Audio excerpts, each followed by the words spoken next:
ऋतु के हॉस्टल के बाहर पहुंचकर निखिल ने ऋतु को फोन किया और बाहर आने के लिए कहा। ऋतु भी निखिल के साथ समय बिताने को लेकर एक्साइटेड थी, लेकिन उसके मन में ऐसा कुछ नहीं था जैसा निखिल ऋतु को लेकर सोच रहा था। वो तो सारी बातें, सारी गलतफहमियां खत्म करने के लिए निखिल से मिलना चाहती थी। ऋतु फटाफट तैयार होकर नीचे आ गई। पूजा और प्रिया को भी बता दिया कि वो निखिल के साथ जा रही है और रात तक वापस आएगी। पूजा के मन में एक बार जरूर आया कि वो जाकर निखिल से मिले और सॉरी बोल दे, लेकिन फिर पूजा सिर्फ ये सोचकर रह गई कि कहीं ऋतु को बुरा ना लगे कि पहले तो पूजा ने खुद ही इतने मैसेज किए और अब निखिल से भी बात करना चाह रही है। ये सोचकर पूजा ने ऋतु से ज्यादा कुछ नहीं कहा, बस इतना बोली, अच्छा सुन, मेरी तरफ से सॉरी बोल देना निखिल को। पूजा की बात सुनकर ऋतु को हंसी आ गई। वो पूजा से बोली, अरे वो तो मैं ऑलरेडी बोल चुकी हूँ, अब ठीक है, जो हुआ सब भूल जाते, तू भी टेंशन मत ले, आज मैं सारी बातें कर लूंगी। इतना कहकर ऋतु बाय करते हुए बाहर आ गई और निखिल के साथ उसकी बाइक पर बैठ गई। निखिल को बहुत अच्छा लग रहा था जब ऋतु उसके साथ बाइक पर थी। तब निखिल के मन में जो फीलिंग थी, आज वो फीलिंग पूरी तरह से खुलकर निखिल और ऋतु के सामने आ गई थी। ऋतु को भी समझ आ गया था कि निखिल के मन में क्या है। बाइक पर बैठे बैठे ही ऋतु ने बात शुरू की, तो बात हो गई तुम्हारी सुमित से? निखिल बोला, नहीं, मैंने अभी उसको फोन नहीं किया, मैंने सोचा एक बार तुम आ जाओ तो तुम्हारे सामने ही बात कर लूंगा। ऋतु बोली, अच्छा ठीक है। फिर थोड़ा सोचते हुए आगे बोली, अच्छा सुनो, वो जो मेरी फ्रेंड है ना पूजा, जिसने तुम्हें मैसेज किए थे, वो भी बड़ा एम्बैरेस्ड फील कर रही थी, मुझसे बार बार कह रही थी कि उसकी तरफ से मैं तुम्हें सॉरी बोल दूं। निखिल हंसकर बोला, कोई बात नहीं, हो सकता है इसमें भी कुछ अच्छा ही हो। निखिल की बात सुनकर ऋतु हैरान होकर पूछने लगी, अच्छा मतलब कैसे?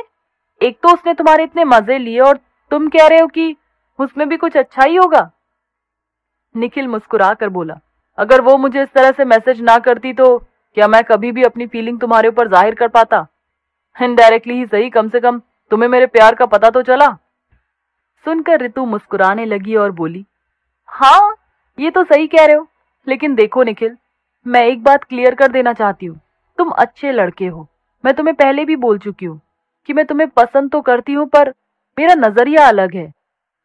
ऋतु अपनी पूरी बात कर पाती उससे पहले ही निखिल बोलने लगा, अरे मुझे पता है ऋतु, मैंने तुमसे कुछ कहा क्या? ठीक है, फीलिंग है, मेरे मन में आ गई और मैंने मान लिया, तुम्हें बता भी दिया। अब आगे जो भी तुम्हें सही लगे वही करो। तुम ये कभी मत सोचना कि मेरे मन में तुम्हारे लिए क्या है या क्या नहीं। यार, ये तो मेरे ऊपर डिपेंड करता है। और रही प्यार की बात, तो प्यार करने का मतलब सिर्फ ये नहीं होता कि जो मैं तुम्हारे लिए फील कर रहा हूं वो तुम भी करो मेरे लिए। प्यार का मतलब है कि तुम्हारी हर चीज को मैं अपना बना लूं, तुम्हारे हर सपने को भी। और मैं जानता हूं कि तुम्हारा सिर्फ और सिर्फ एक ही ड्रीम है। अब बस मैं भी यही सोचता हूं कि तुम्हें जल्द से जल्द डॉक्टर बने हुए देखूं। निखिल की बातें सुनकर ऋतु को बहुत अच्छा लगा। वो एकदम खुश होकर बोल पड़ी, क्या सच में तुम मेरा सपना पूरा होते हुए देखना चाहते हो? निखिल बोला, हाँ, जब तुम डॉक्टर बन जाओगी तब मुझे भी उतनी ही खुशी होगी जितनी कि तुम्हें। ये बात हमेशा याद रखना। और इसलिए मैं तुमसे वादा करता हूं कि अगर तुम्हें कभी भी मेरी किसी भी हेल्प की जरूरत पड़े तो बिल्कुल बिना सोचे बोल देना, और तुम्हारे लिए मैं कम से कम इतना तो कर ही सकता हूं। निखिल की बातें सुनकर ऋतु को बहुत अच्छा लगा। ऋतु सोचने लगी, भले ही गलतफहमी से शुरुआत हुई हो, पर जो भी रिश्ता निखिल के साथ उसका बनने लगा है वो बहुत अच्छा है। वो शर्माते हुए बोली, निखिल एक बात बोलूं, तुम सच में बहुत अच्छे इंसान हो। मैं अभी तक सोचती थी कि तुम बस फ्लर्ट कर रहे हो, पर आज मुझे भी लग रहा है कि तुम्हारे मन में जो भी फीलिंग है वो पूरी तरह प्योर और ट्रू है। मुझे खुशी होगी अगर मैं हमेशा तुम्हारी दोस्त बनकर भी रह पाऊं। इसी तरह बातें करते करते दोनों निखिल के रूम पर पहुंच गए। निखिल के रूम पर पहुंचते ही दोनों ने देखा वहां सुमित पहले से ही खड़ा था। सुमित को देखकर ऋतु के चेहरे के भाव थोड़े बदलने लगे। भले ही ऋतु के मन में ये विश्वास हो गया था कि सुमित इतना बुरा भी नहीं है, लेकिन सुमित को देखते ही ऋतु को उस दिन वाली बात याद आ गई जब वो हॉस्टल के बाहर ऋतु को खड़ा मिला था। इसलिए ऋतु निखिल के पीछे खड़ी रही। ऋतु को इस तरह डरते हुए देखकर सुमित हंसकर बोला, अरे तुम मुझसे अब मत डरो, वो तो सिर्फ एक मजाक था। सुमित की बात सुनकर निखिल भी कहने लगा, ऋतु वैसे भी मैं तो सुमित को बुलाने ही वाला था, अच्छा हुआ ना कि वो खुद ही आ गया। फिर सुमित की तरफ देखकर निखिल आगे बोला, और बताओ अचानक कैसे आ गए? तुम्हें क्या पता चल गया था कि मैं और ऋतु आज मिलने वाले हैं? कहते हुए निखिल ने माहौल को हल्का बनाने की कोशिश की और अपने फ्लैट का दरवाजा खोलने लगा। ऋतु उसके पीछे ही खड़ी रही और वहीं साइड में सुमित भी खड़ा रहा। सुमित निखिल की बात का जवाब देते हुए बोला, अरे नहीं नहीं, मेरे दिमाग में ऐसा कुछ भी नहीं था, तू खुद ही पूछ ले ऋतु से। मैंने उस दिन के बाद कभी कोई कॉल या मैसेज किया हो? वो तो मैं यहां से निकल रहा था तो सोचा तुझसे मिलता चलूं, तुझे पता तो है मैं तो कभी भी आ जाता हूं। कहते हुए सुमित भी हंसने लगा। दरवाजा खोलकर तीनों लोग अंदर आ गए। ऋतु अभी भी थोड़ा अनकंफर्टेबल थी। वो चाहती थी कि थोड़ी देर निखिल से अकेले में बात हो पाए, पर सुमित उसको बाहर ही मिल गया तो वो कुछ कह भी नहीं पाई। ऋतु चुपचाप जाकर चेयर पर बैठ गई। निखिल ने ऋतु और सुमित को देखते हुए कहा, अच्छा तुम लोग बैठो, मैं तब तक चाय चढ़ा देता हूँ। ऋतु पियोगी ना तुम? फिर सुमित की तरफ देखकर पूछने लगा, तू तो पिएगा ही चाय? सुमित जवाब देते हुए बोला, हाँ चल ठीक है, बना दे, पी लूंगा, वैसे तुझे तो पता है मैं तो कुछ और ही पीता हूँ। कहकर सुमित अपनी ही बात पर हंसने लगा। ऋतु को सुमित का ये मजाक फिर से अच्छा नहीं लगा। वो घूर कर सुमित को देखने लगी। सुमित बोला, अरे सॉरी बाबा, मैं भूल जाता हूँ कि तुम भी आओ। कहते हुए सुमित ऋतु की तरफ बढ़ने लगा। ऋतु उठकर पास ही पड़े बिस्तर पर बिखरे सामान को देखने लगी और सुमित को इग्नोर करने लगी।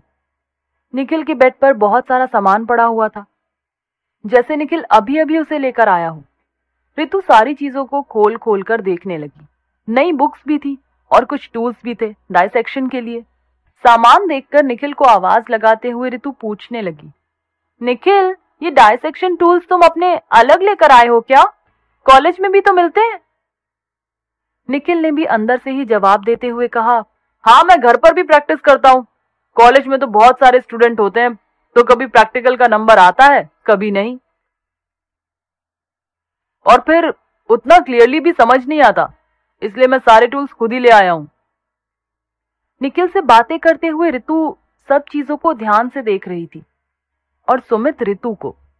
ऋतु का पूरा ध्यान निखिल की किताबों में और उन टूल्स में था। उसको याद ही नहीं था कि सुमित उसे देख रहा है। मौके का फायदा उठाते हुए सुमित ऋतु के थोड़ा और नजदीक आ गया और पीछे से उसकी कमर में हाथ डालकर उसे अपनी तरफ खींचने लगा। सुमित की इस हरकत पर ऋतु बहुत डर गई और चिल्ला पड़ी, क्या कर रहे हो? तुम्हारी हिम्मत कैसे हुई मुझे छूने की? निखिल ने जैसे ही ऋतु की आवाज सुनी वो बाहर आने लगा। सुमित ने तेजी से किचन का दरवाजा बंद कर दिया और वापस ऋतु की तरफ मुड़कर बोला, सॉरी बोल रहा हूं, मेरा तो यही अंदाज है सॉरी बोलने का, तुम्हें अपना दोस्त बनाकर अपने करीब लाकर अपने बीच की सारी गलतफहमी दूर कर दूंगा आज। कहते हुए सुमित ऋतु के बहुत करीब आ गया। आखिर क्या इरादे थे सुमित के?